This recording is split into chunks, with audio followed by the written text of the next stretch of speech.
Eccoli là.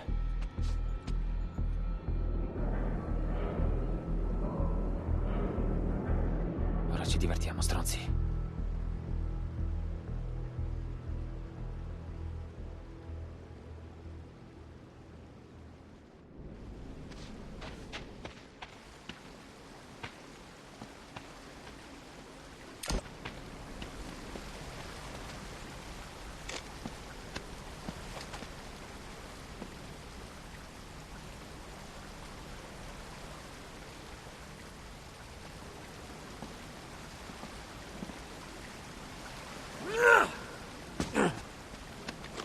Finita, Drake. Non puoi più scappare. Oh,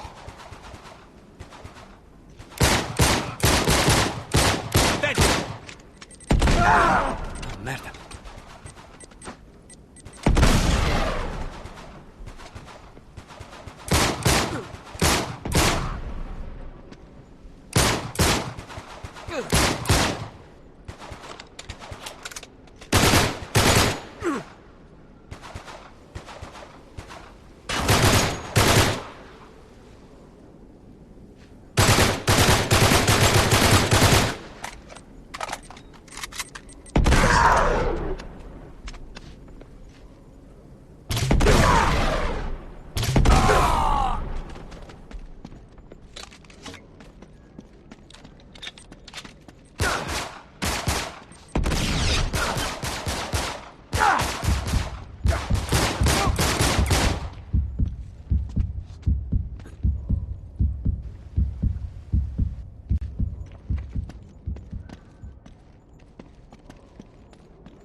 Merda.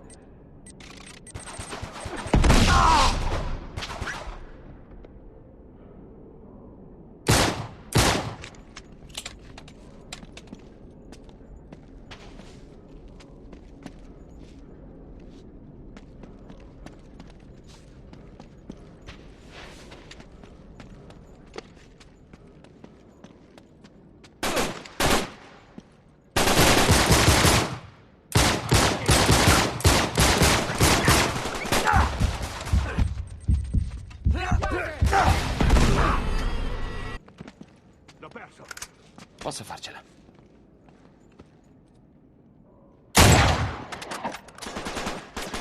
Via di qua! Indietro!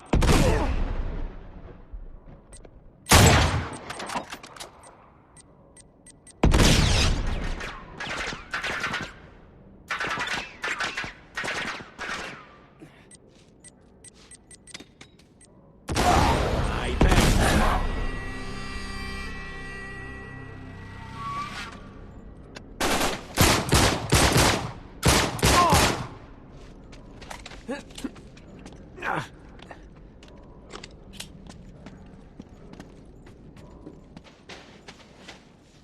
Braccatelo. L'ho perso. Ah! Prendi questa. E indietro! Si è nascosto! Sta per esplodere! Indietro! Cercatelo ancora.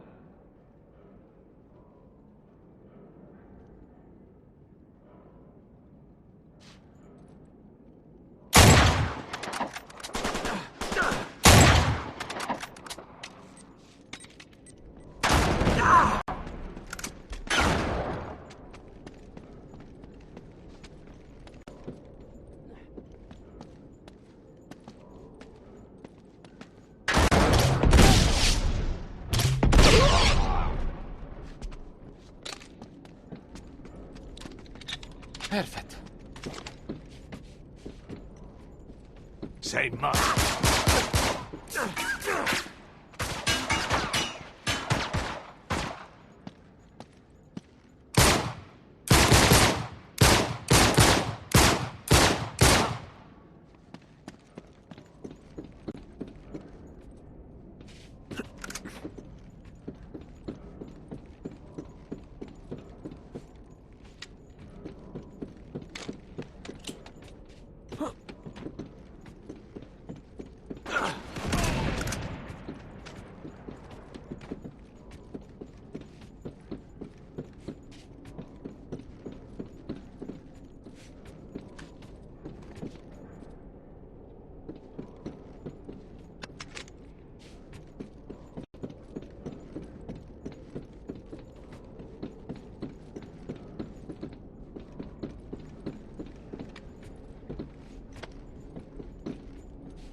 Sei tu, ragazzo?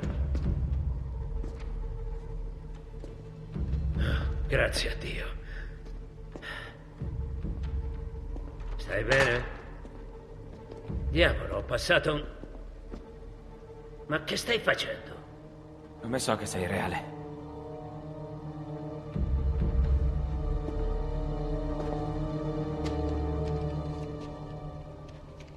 Aia! Questo è abbastanza reale? Non puntarmi mai più un'arma contro. Ma ti hanno sparato. Subito dopo l'eclissi. Cosa? Quale eclissi? Senti, ragazzo, sei impazzito dopo aver bevuto da quella fontana. È l'acqua. Ecco cosa ha distrutto la città. Non l'ira di Dio. L'intero acquedotto è contaminato da un qualche agente allucinogeno. Deve aver fatto impazzire tutti. È questo che vogliono Marlowe e Talbot. Oh, diavolo, sì. Ricordi che ha detto Cutter? Controllavano i nemici con la paura. Oh, e ci riuscirebbero di sicuro. Ma, aspetta, questo non ha senso. Come pensano di portare tutta l'acqua fuori da... No, non è l'acqua. È quello che c'è dentro, l'acqua. In che senso? Sì, insomma, seguimi solo un secondo. Salim mi ha detto che Hiram fu maledetta quando Salomone imprigionò gli spiriti maligni dei Jinn in un recipiente di ottone e poi li gettò negli abissi della città. Il genio della bottiglia. Lo so, sembra pazzesco, vero? Quindi secondo te è per questo che Elisabetta e Dee inviarono qui Francis Drake inizialmente? Già. Non era un tesoro che cercavano, era il potere. Ma quando Drake capì il motivo per cui era stato inviato, abbandonò la missione. Mentì alla regina, le disse di non aver trovato niente e cancellò ogni traccia del suo viaggio. Riscrisse la storia. Beh, chi siamo noi per contraddire Sir Francis? Che ne dici di scendere e porre fine a questa storia? Una volta per tutte.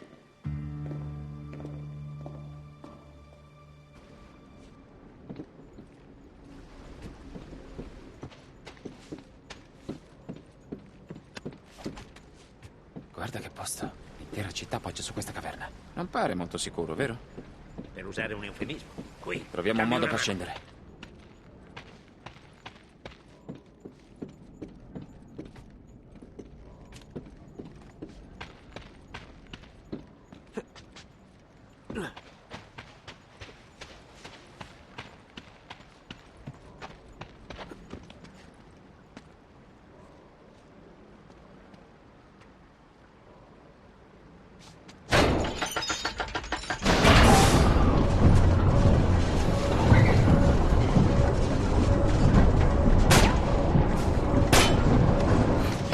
Non sarà bello.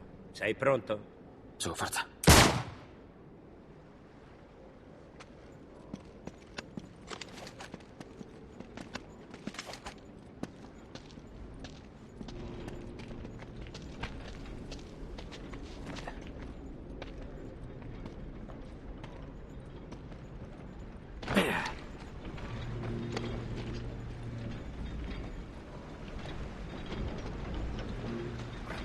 Stupendo.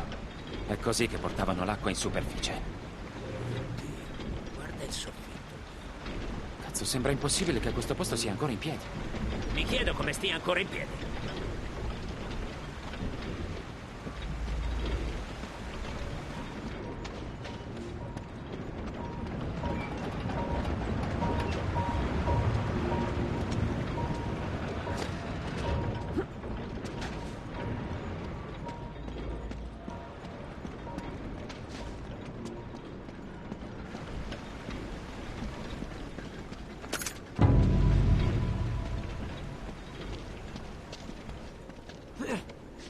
Dobbiamo arrivare di là.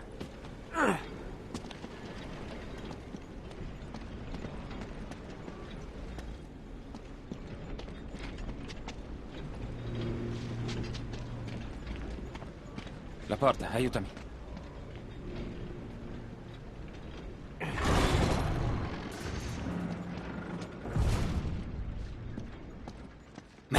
Vai giù!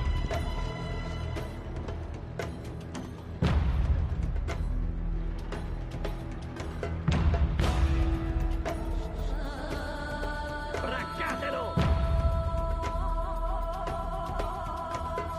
Li ho persi!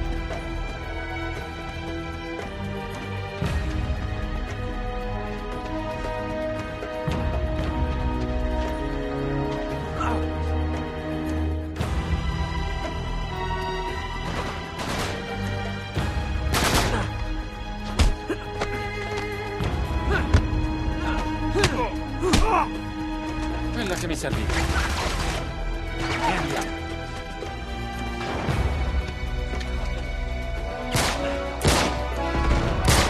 Arriva!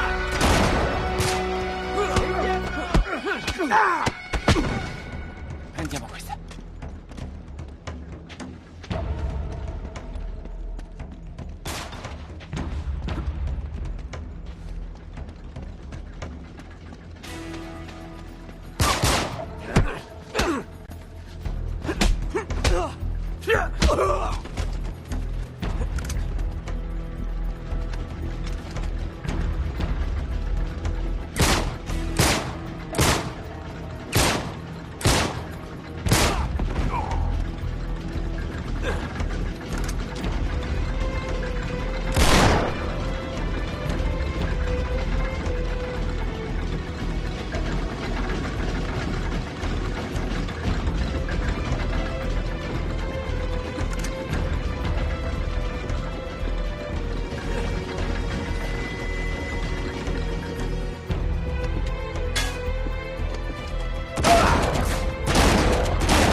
Ok, area libera. Di qua.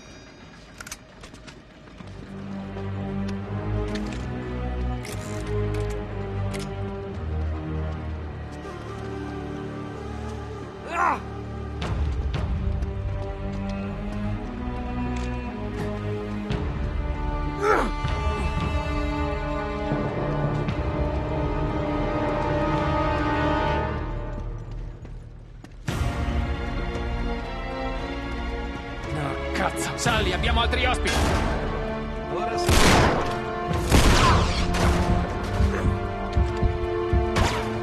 Sì, granata! In arrivo! Occhio!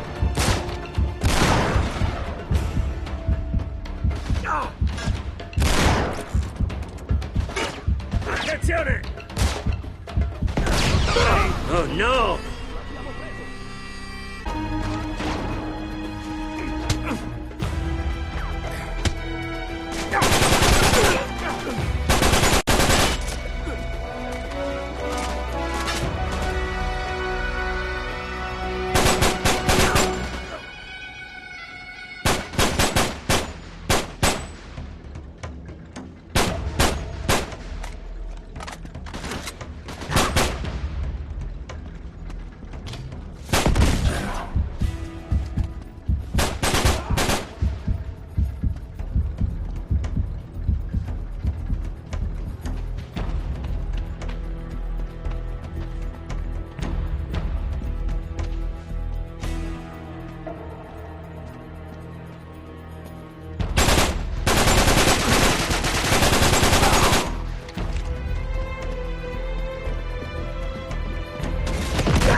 No, merda.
Vanno sicuramente a finire in acqua. Ehi. Grande. Qui ci penso io.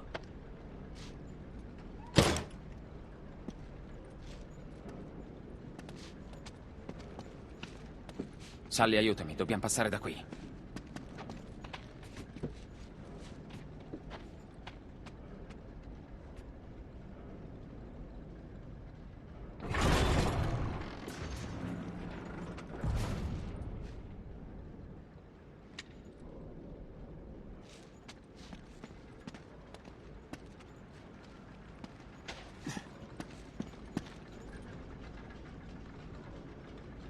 Ecco la cisterna centrale. Devono trovarsi lì. Sei pronto? Sicuro. Ecco il ponte che attraversavano. È là che volevano andare.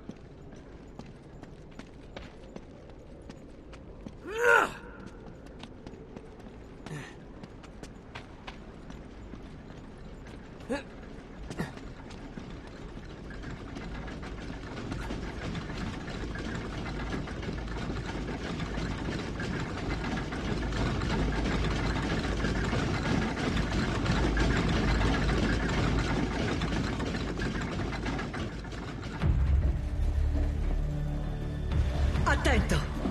Sollevalo delicatamente.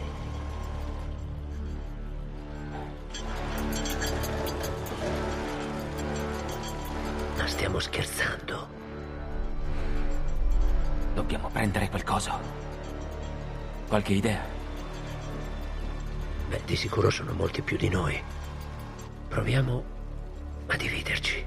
Proviamo dal fianco. Sì, è la soluzione migliore.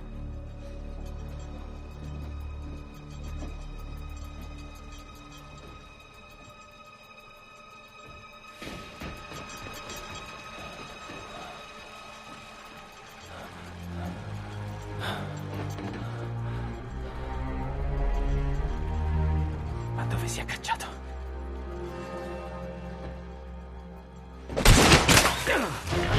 Sally! Sally!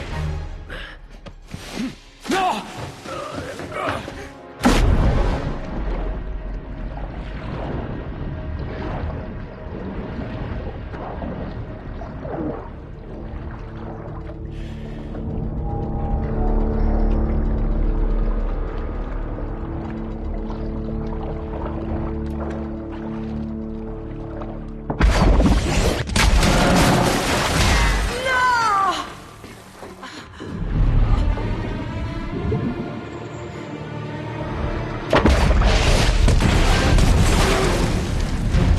Marco, dobbiamo andare! Corri!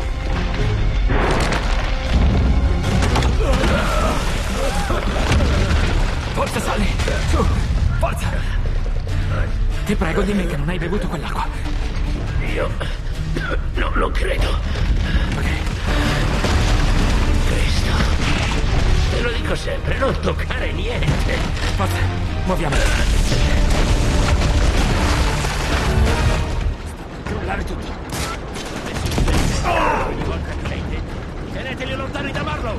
Tutti fuori! Ma che hanno in testa? Finiremo tutti sepolti, non vedono? Qualcosa mi dice che non gli importa. A me invece sì! No!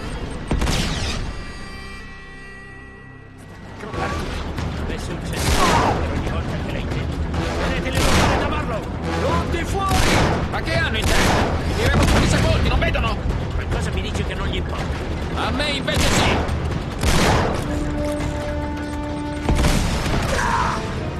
Oddio! La città crolla!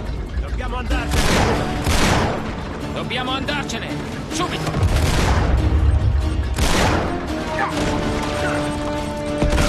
Piegare!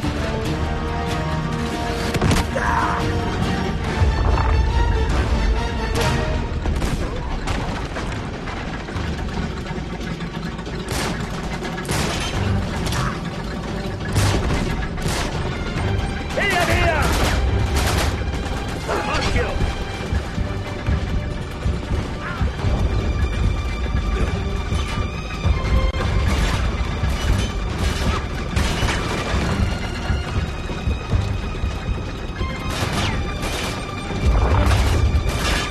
Al volo!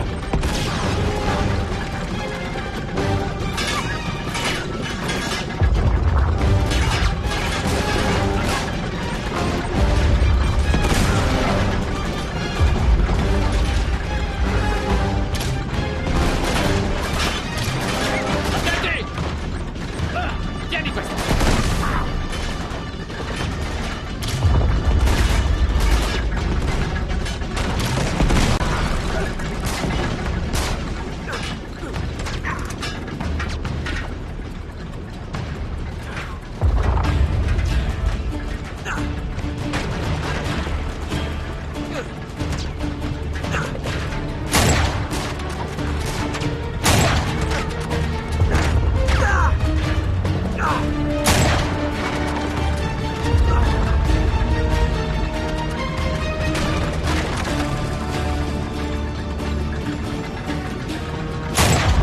Sei morto!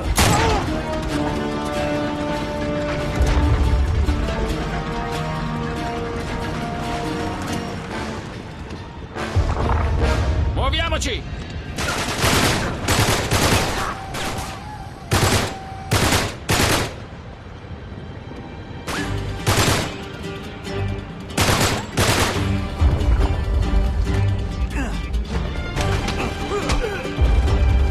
Sarà utile.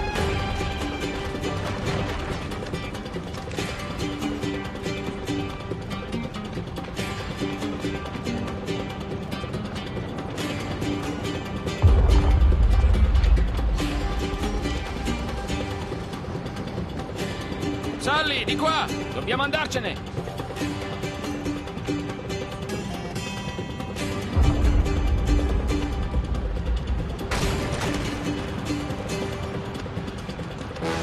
Mi serve il tuo aiuto!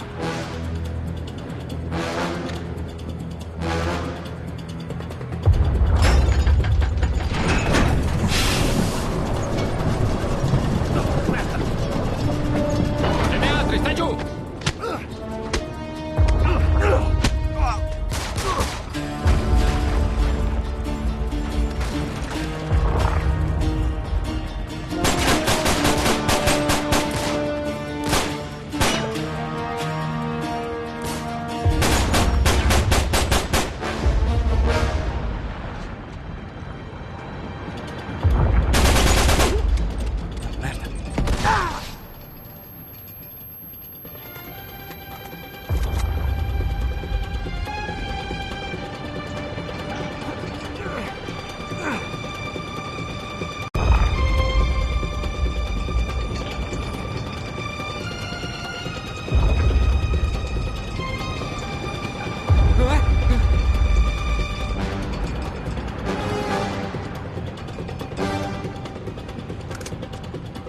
Quella che mi serviva.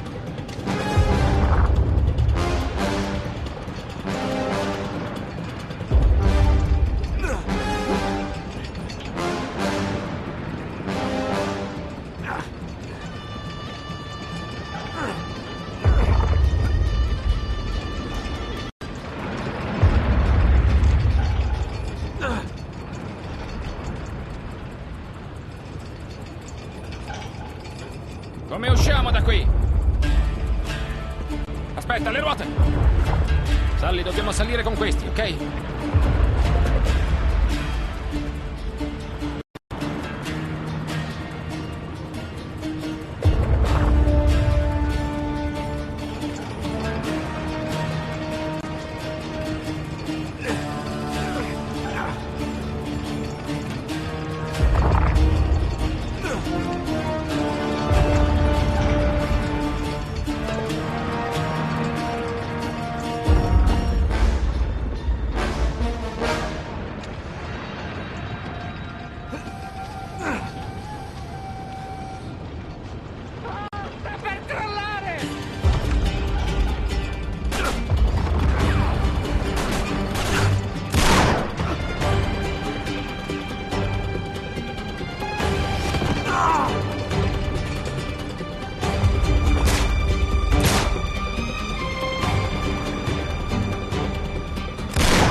È la nostra uscita!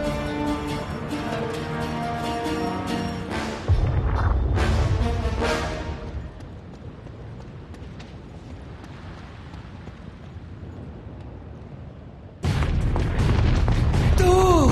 Drake!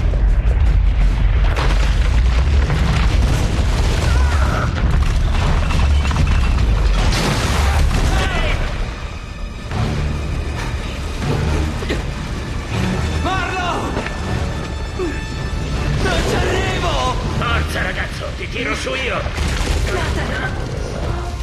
Drake! Sei degno del nome che porti. Meritalo, come Francis lo meritò con Elisabetta. Dimostra la tua grandezza. Non ho nulla da dimostrare. Presto, dammi la mano! Non puoi lasciarla morire! Cazzo se può! Ehi, dammi la stramaledetta mano! Vieni! Afferrala! Che diavolo stai facendo? Io non riesco. Si mette male! Vieni Resisti. fuori da lì! Resisti!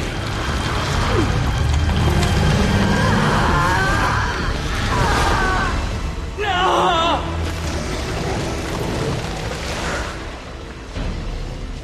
Ehi, No! forza! Ecco fatto! Corri!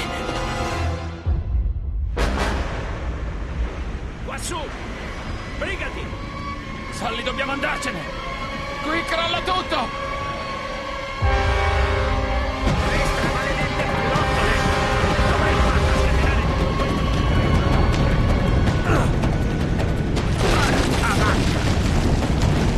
Scappa!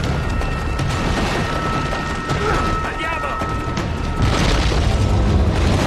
Siamo solo di una gigante! Corri! Vai, vai!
Qua su!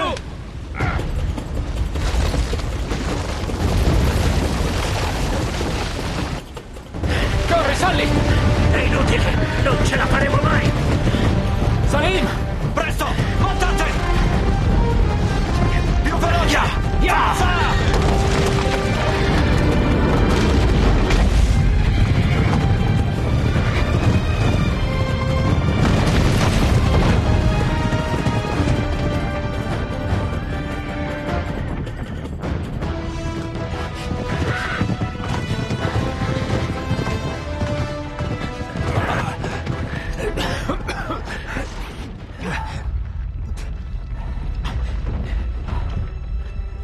Mio Dio.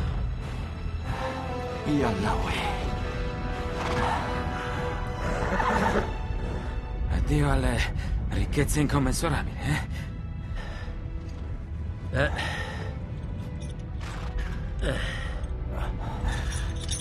Non è granché, non credi?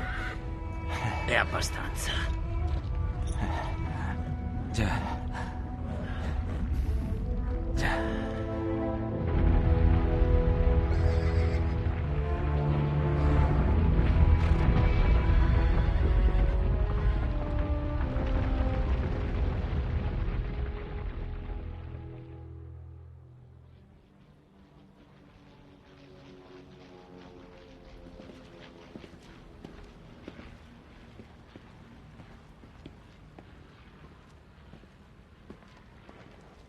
Aspetta un secondo, Nate. Tutto bene? Sì. Sì, c'è solo una cosa che devo dirti, tutto qui. D'accordo. Che c'è? Vedi, io ho avuto un padre schifoso, un'infanzia schifosa. A 40 anni ho pensato che non avrei mai avuto figli. Diavolo, non ne ho mai voluti. Cosa ne sapevo di come si cresce un figlio? E poi tu sei piombato nella mia vita. Senti, davvero non devi... No, ascolta, invece devo. Io ho fatto molti sbagli, ragazzo. Un sacco. Non sono certo un uomo perfetto. Mi stai chiedendo di sposarti, Sally? Intendo, ti voglio bene. Basta. Per un secondo smettila di fare il cazzone, ok? Da quanto tempo ce l'hai tu? Da troppo.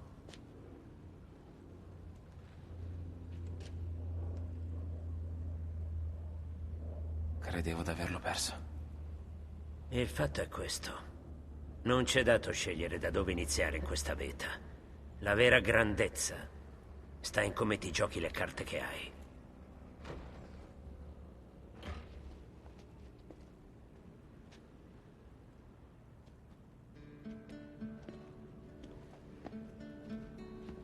Ehi, Ehi. Te ne stai andando? forse.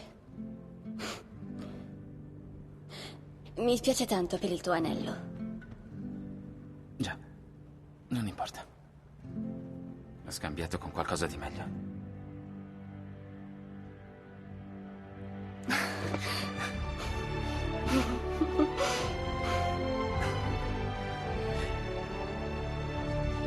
Andiamocene da qui, ok?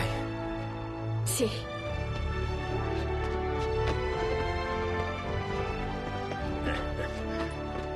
Forza, da questa parte. Beh, Avanti. Fidati.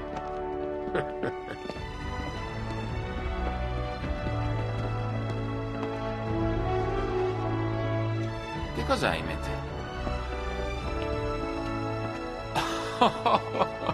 Non ci credo. Non è proprio come quello che hai sfasciato 4 anni fa, ma può andare. Forza, vediamo se mi ricordo come si vola con quell'affare. I paracadute ci sono, vero? Sì, certo. 3?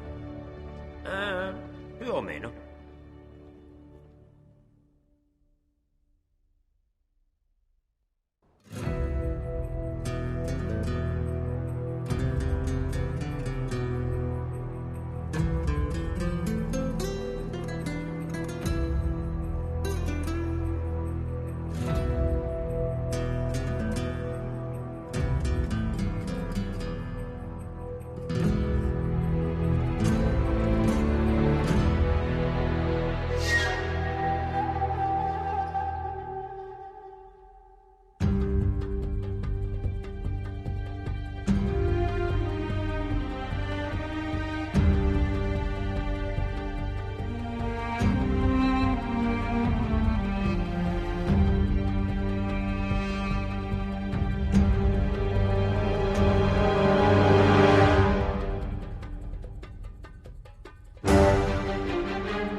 That's a very good question. What does the co-lead game designer of Uncharted 3 do?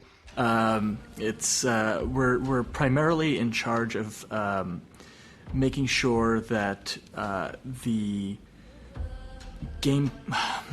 How do you even describe it? It's so hard. I mean, I look at it as a game designer being the storyteller, the director, the crafter of the experience. A co-lead game designer at Naughty Dog is responsible for whatever we got to do right now. That can mean maybe coming up with a good idea.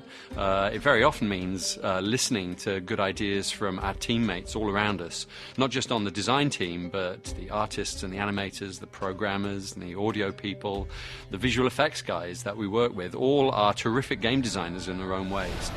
We wear a lot of hats. I mean, all the leads at Naughty Dog, we have a lot more responsibility, I think, than a lot of studios because we don't have in-house producers.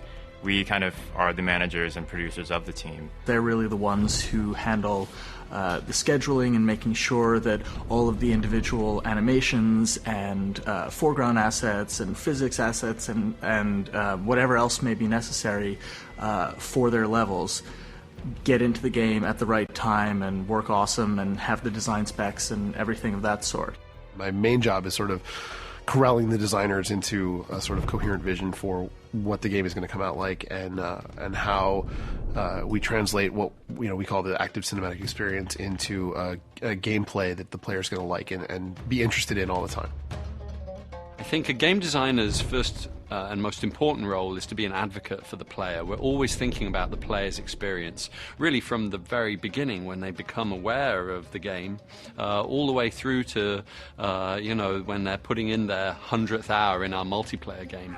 We're always thinking about how can we make their experience better, how can we draw them further into the fictional interactive world that we've created, and how can we entertain them and surprise them and delight them. We're unwilling to settle for anything other than what we consider to be the best possible experience that we can create. The whole idea of the active cinematic experience, the playable Hollywood blockbuster, only barely made it in. There was like one moment in Uncharted 1 that pretty much everyone picked out as like, that's the bit that we want to do in Uncharted 2. And so Uncharted 2 was, hey, that little moment, that 30 seconds of gameplay, how do we make a game that evokes that the entire time? Uncharted 2 was an amazing experience, putting that game together, creating all of that new technology, and doing the groundbreaking things that we did with it. There were so many things in Uncharted 2 that we did that had never been done before. In particular, in terms of having characters running around, interacting on an environment that could move. And so I guess in the process of making Uncharted 3, we really took that idea and ran with it. Don't. Stay down. We now felt like we had more freedom and time and energy to explore more of the artistic aspects of it. As storytellers, it's really important to us that the viewer is engaged with our characters. What we really put a lot of focus on, especially with Drake, is to convey thought through his body language. When he's in an environment where a tense environment, like we want him to show that. When he's relaxed, we want you to see that. And so we've been able to change the way that he moves based on his environment, based on where he's at in the story. There might be sections where Drake is just completely exhausted, and when you stop moving him, he'll just collapse to the ground, and you kind of pick him back up again, and you feel kind of like, come on, like, let's go. It's just a little bit further, we can do this. And it's something that I hope the players appreciate. Suddenly we have the great majority of the technology that we need to make the type of game that we wanted to make from the beginning. And the question becomes, well, where do we go from here? Immediately, we thought about desert, sand. Sand is a very big challenge technologically. It flows and moves and mounds and changes and shifts like water, but also in a more viscous way. So there are all sorts of different gameplay ideas that came from that. I see him! If we could do anything at all that we wanted to do with the same kind of technology, what could we do? And that's what's led us to think of insane things like a whole level which turns, you know, through 90 degrees at key stages of the gameplay on the sinking cruise ship. The cruise ship is one of the most technologically advanced levels I've ever worked on, and certainly I think any other company's worked on. Like, the cruise ship is being driven by a real-time wave ocean simulation that drives the animation of the ship, so it never cycles the same way twice. It feels different every time you play it. When I started the cruise ship, I was actually planning on faking most of that with animation. But then we have this awesome guy, Carlos Gonzalez here, and he was like, why would you do that? Why would you fake it with an animation when we can make you a fully procedural ocean? Nice day for a boat ride. That's one of the other really funny things about Naughty Dog is that I asked for a simpler feature, and Carlos gave me a real-time, fully procedural ocean. That's how Naughty Dog rolls.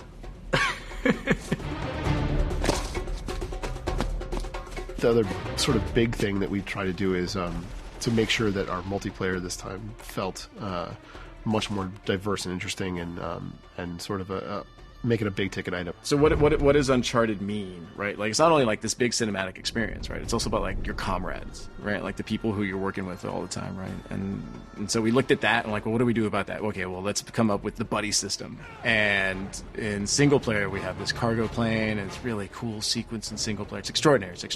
And I saw that, and I went to Evan Wells, and I said, Evan, we need to use that in a multiplayer map. I'm thinking like the plane's going to come down this runway. There's going to be moving trucks around the plane. You're going to be jumping plane to plane, the truck to the plane. It's going to be epic. It's going to be amazing. It's going to be incredible. It was one of the most hardest things I've done in my entire life. I saw that and I was like, I thought about all the people that went into making that, the animators and the foreground artists, and Kurt just sitting there and hooking everything up in all the different possible ways it could work. And I was like, we're crazy. So many weeks of work went into less than a 30-second sequence. You know, I look at the stuff that we do, and I can't believe how much love each individual person puts into the stuff that they're responsible for.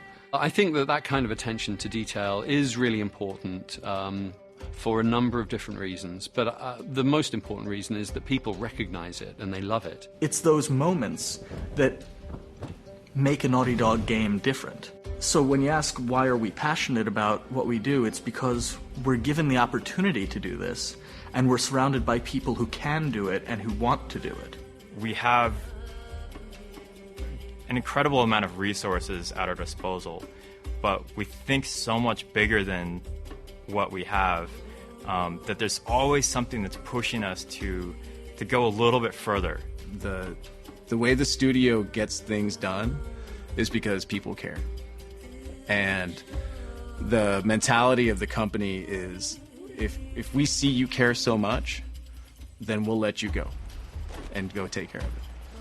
And I think that's really what makes the company come together.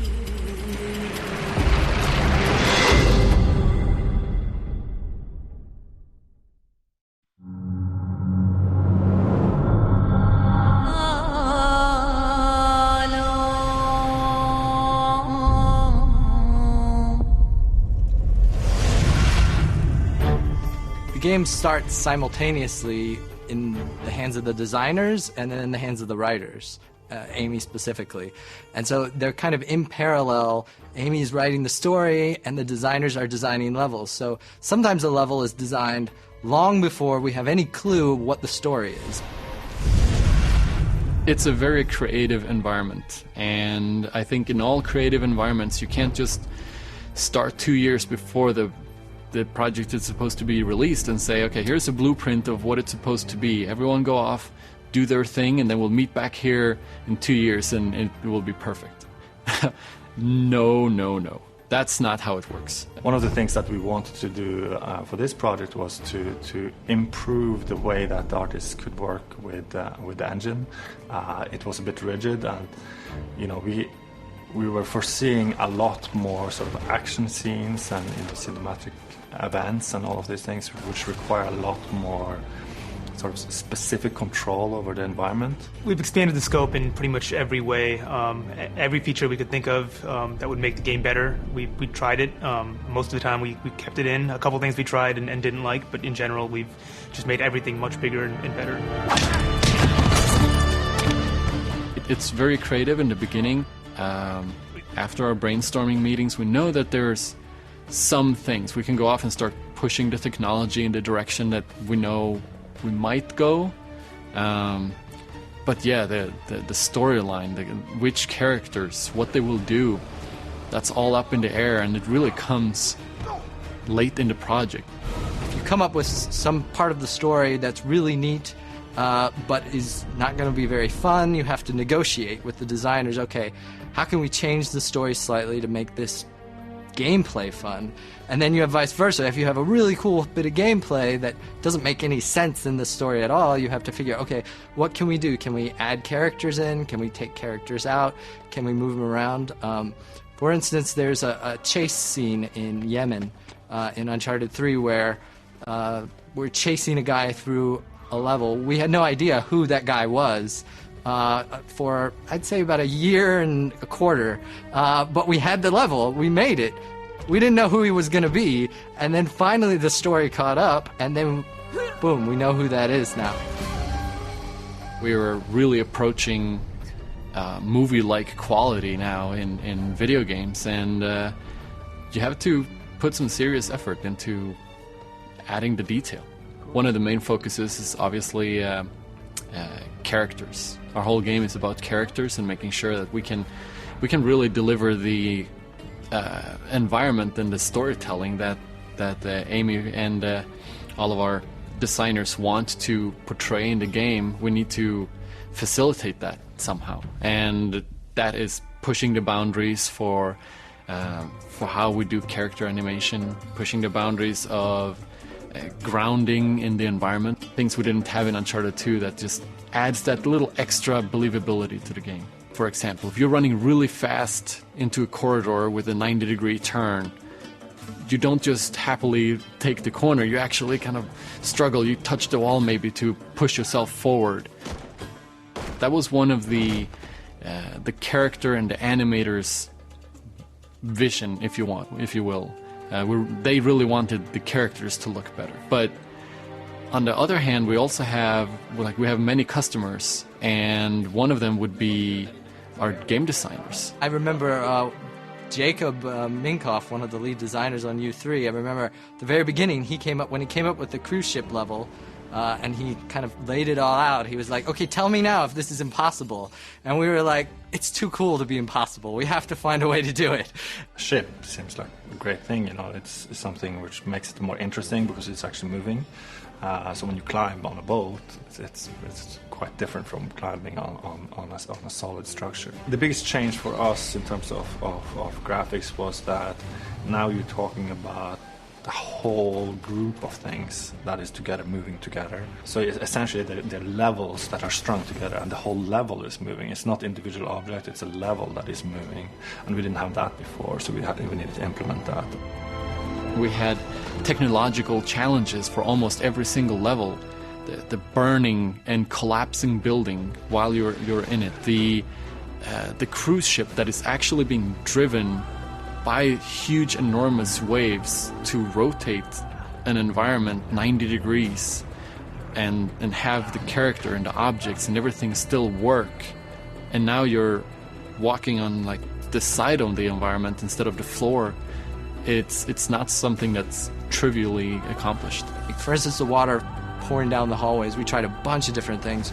Our original plan was to do it using like some sort of real-time physics stuff, and then we tried offline physics, and then we went back to real-time, and then we finally came up with animating offline physics simulations and then bringing them into the game and then mixing them with different real-time physics at the same time, kind of a hybrid approach. And all of that stuff we kept failing over and over until we finally figured it out. That's how almost all of the stuff gets in the game. We fail about 100 times and then we get one, we finally figure it out, and then it's it.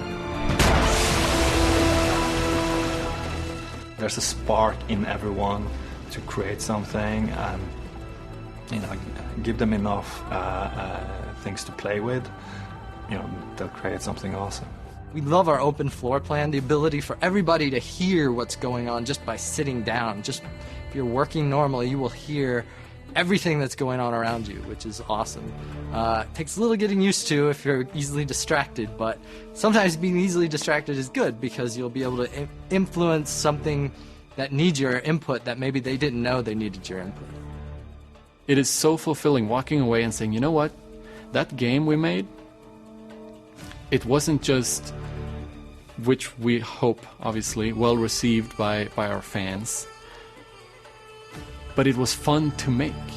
Like, we are engineers, we're game players, we write story, we write game design, but at the end of the day, we like playing games.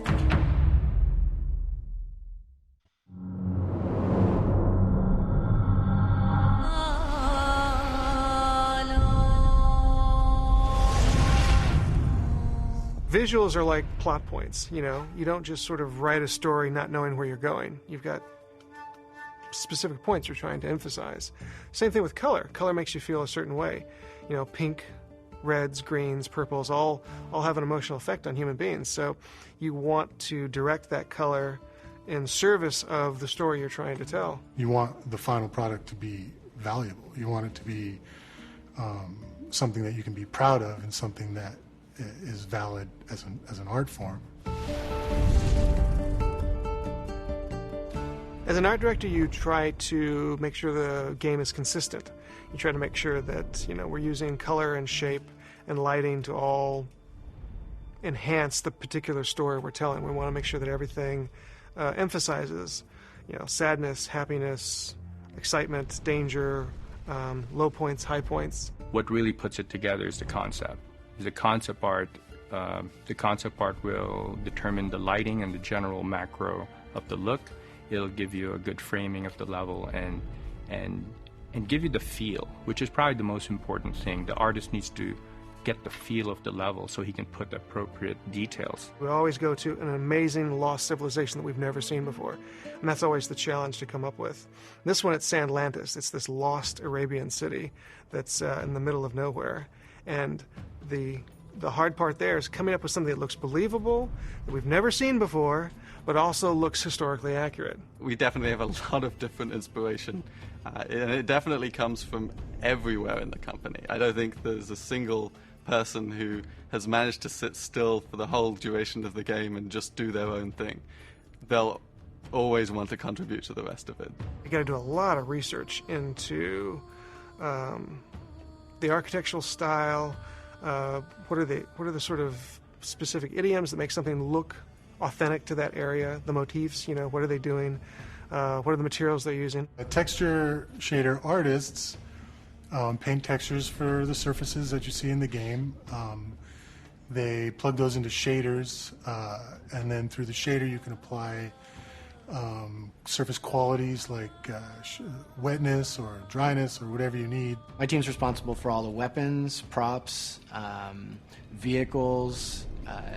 Anything that moves in the game is not a character, falls underneath the technical art / prop artist team. We kind of take the world that's given to us and try to add motion to it, try to add the subtleties that really sort of make an environment pop. Or take a collapse and add the dust, the debris, the volumetrics, and a little more of the bang to it. Kind of like the frosting on the cake. Oh, man, that was close, huh? Amy does a lot of research. The cool thing about the games is they're based in history and reality.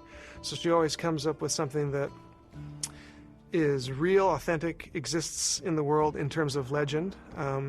And then we have to come up with what it looks like. We do a lot of research, and hopefully it's tangible in the game when people play it. That the devil's in the details, and a lot of us are pretty kind of OCD, anal retentive, whatever you want to call it, about sort of perfecting the details of things, and that we want it to be right. If we're going to have a foreign language in the game, we want it to be correct. If we're going to say this level takes place in one area of the world, we do a ton of research to make sure that it's accurate. She holds us pretty true to history, so you can't just go crazy and like come up with all sorts of fanciful stuff. It has to be rooted in something authentic. So that's the challenge in terms of making these civilizations that look incredible and amazing, but everything in there is based on something we've done research about. We use film, we use whatever kind of reference we can get our hands on to see, you know, how have other people represented this before, and what do we want to do differently? You know, what are our favorite elements of that? What are the things that, you know, are like those key moments, you know? We tend to go a little bit nuts in terms of gathering reference, in terms of talking about it, in terms of watching movies. We even had some of our team sliding down sand dunes in the desert to figure out just what that would look like. It was a very, very crazy, fun trip, but it was fascinating and really actually inspiring to see that when you step in this really soft sand, the sand flowing down the ridge actually looks so liquid, almost kind of equivalent to mercury. Like there's a little bit of viscosity to it, but it actually looks like a liquid. And so we just went out there with our cameras, got sand everywhere, and just pulled in a dozen hours of amazing reference of us diving down the dunes, of us running up and down the dunes and crawling the different ways like you would actually move if you were tired, because it was 114 degrees outside and we were exhausted. After collecting ridiculous amounts of reference, we tend to just have at it, in the sense that let's just start building things. There's definitely a degree of, okay, let's figure out the big shapes and let's figure out the big picture. But we are detail obsessed, so we sometimes go right for the details. And that sometimes isn't so bad a thing. Putting the details in the environment is actually a Naughty Dog quality, almost to a fault, you know, and you know, we actually have to stop ourselves from just putting too much. I assume Rich talked a lot about how just in depth he went to making sure that the London pub was completely authentic. And I can't say I was part of that. It would have just been just a few too many British people in the kitchen, if you will, had we all kind of ganged up and tried to create it as authentically as possible. But I certainly did witness that, and it's really nice to see whenever a Naughty Dog gets that into the details. I was particularly concerned about people in the UK feeling like this was a real place, somewhere that maybe they recognised if they travelled to the East End of London. So that was a fairly easy sell for me with my teammates. Typical bloody Yank, all talk. It felt like we'd already kind of hit the peak. How do we beat that? How do you beat so many Game of the Year awards? Like, do you even try? And yes, you definitely try. Whether you succeed or not probably isn't so important. Everybody has done such an amazing job. And you walk through the studio and you look at any monitor, and you got to take a double take. And you wait, what level is that? Who's working on that again? Because it all looks so great. Uncharted is probably the most exciting IP I've ever worked on, because of just the improvements in each iteration, just the improvements from 1, 2, and 3. The team continues to evolve and just get better.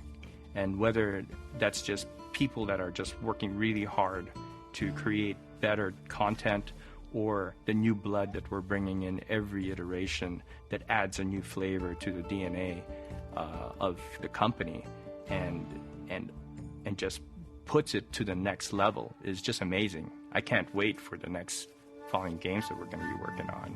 Are you my enemy, American? Drake. My name is Drake.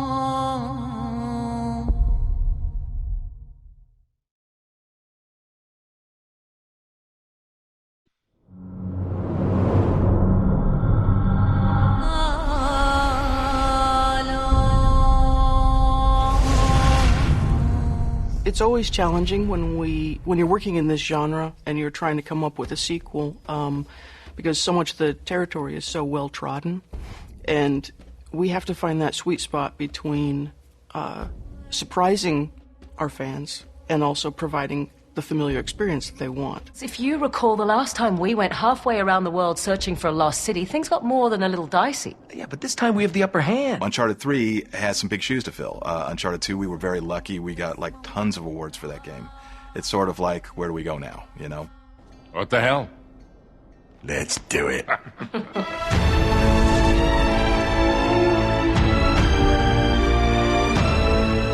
I think what would surprise people is that when we set out to figure out what we're going to do with each new game, a lot of it is driven by practical concerns rather than just sort of purely creative ones. People probably imagine we sit there and just sort of blue sky story and things like that. And actually what we do is we think, all right, where have we not been? What technologies have we not pushed? What would challenge us as game developers? And what are some really awesome set pieces that would blow people's minds?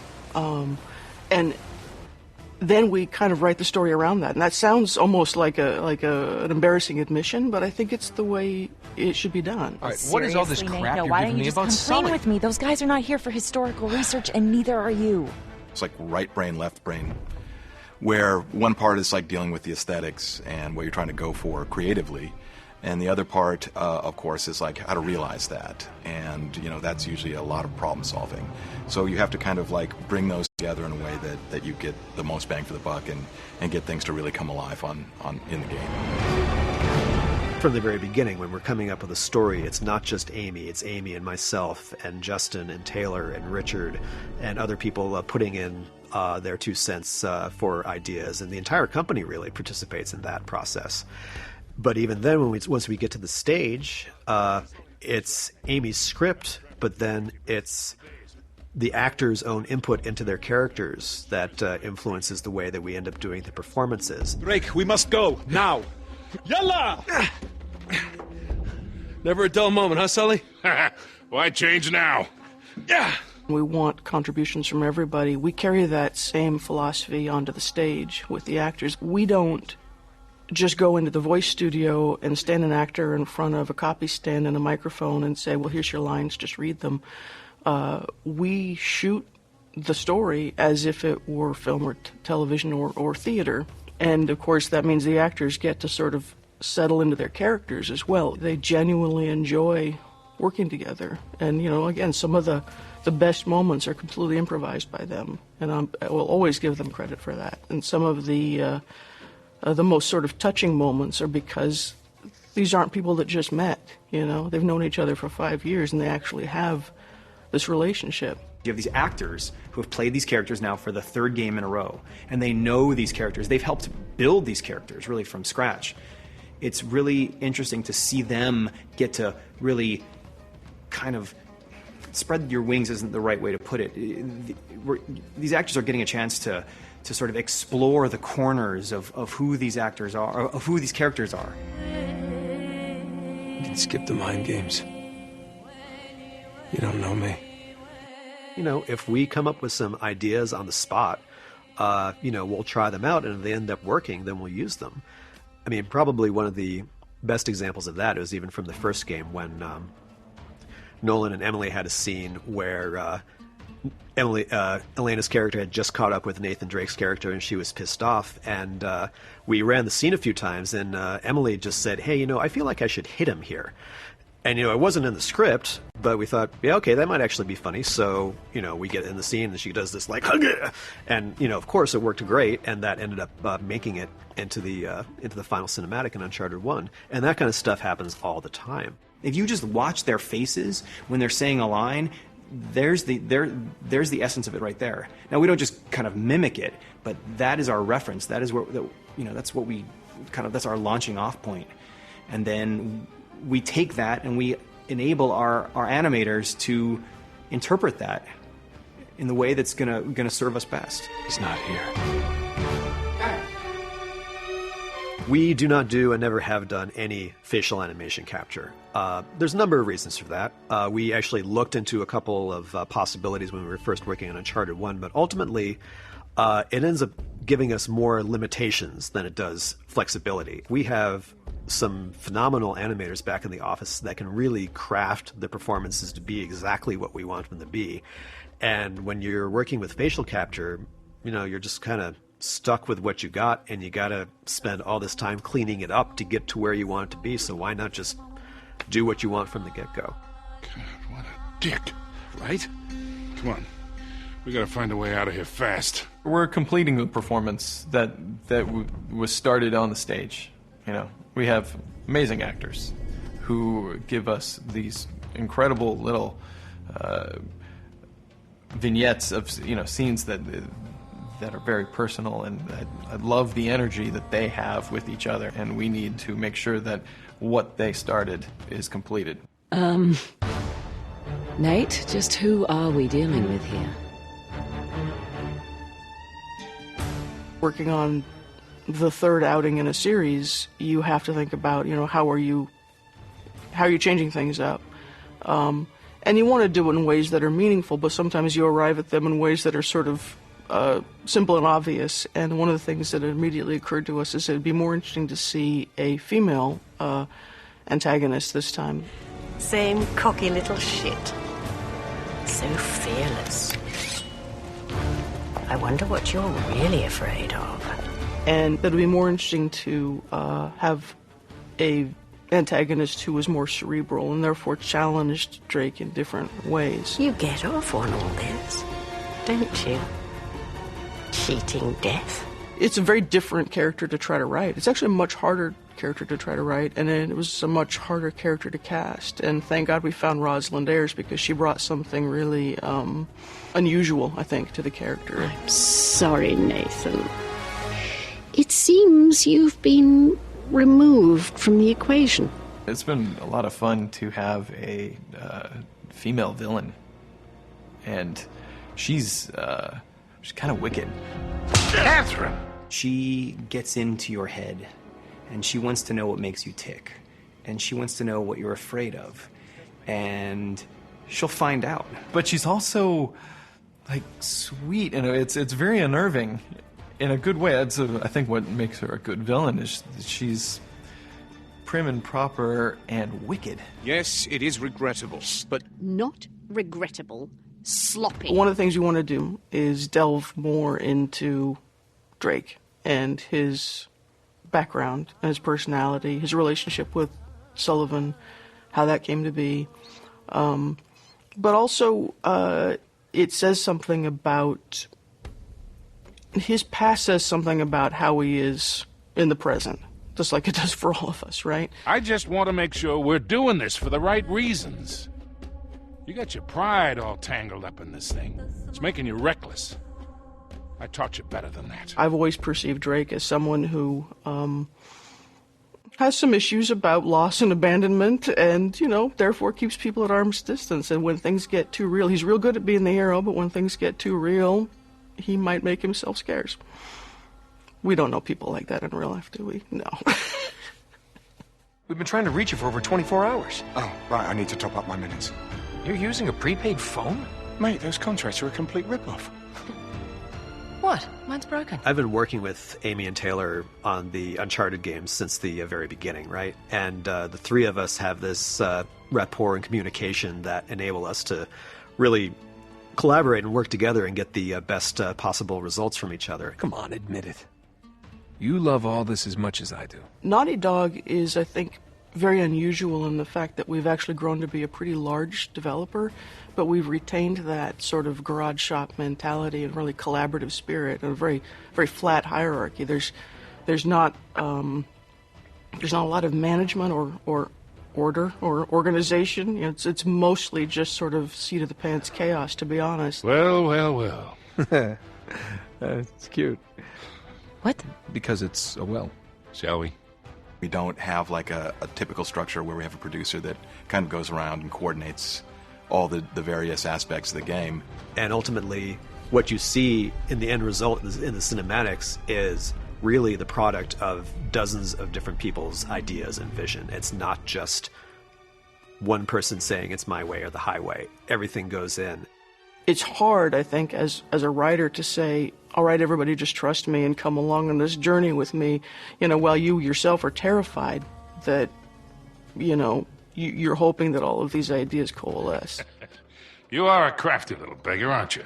I know how to take care of myself. On the other hand, part of, I think, the experience and the act of faith in yourself is, well, I've been doing this for 22 years, and I've always pulled it off, that you as a creator and a writer, as well as trusting in the people around you, that the right answers will be there when you need them. It's going to be really gratifying when this thing that seemed like it was going to be impossible to do actually happens, and we just sort of rain that down on the fans, and that's going to be sort of an amazing, amazing moment, I think. I'm looking forward to that. Perfect. Here we go.